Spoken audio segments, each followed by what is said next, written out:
അഭി എന്ന 15 വയസ്സുകാരൻ ഫോണിൽ ജീവിക്കുന്ന കുട്ടിയായിരുന്നു. രാവിലെ കണ്ണു തുറന്നാൽ ആദ്യം ഫോൺ. ക്ലാസ്സിൽ പോലും നോട്ടിഫിക്കേഷൻ പരിശോധിക്കൽ.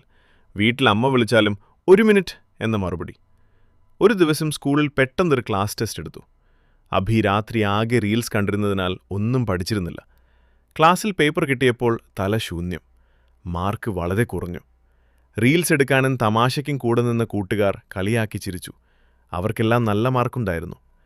അവൻ ദുഃഖത്തോടെ വീട്ടിലേക്ക് നടന്നു. വീട്ടിൽ ചെന്നപ്പോൾ അമ്മ ചോദിച്ചു, മോനെ, എന്താ ഇന്ന് ഇത്ര ദുഃഖിച്ചിരിക്കുന്നത്?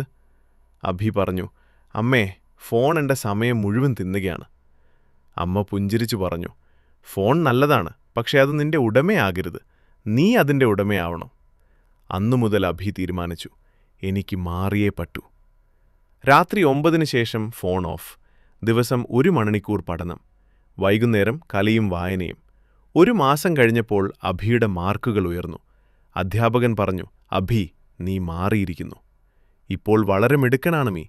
അഭി മനസ്സിൽ പറഞ്ഞു, ഒരു നോട്ടിഫിക്കേഷനല്ല, ഒരു തീരുമാനമാണ് ജീവിതം മാറ്റിയത്. നമ്മളുടെ തീരുമാനമാണ് നമ്മളെ നന്നാക്കുന്നതും നശിപ്പിക്കുന്നതും. അഭി സന്തോഷത്തോടെ വീട്ടിലേക്ക് നടന്നു.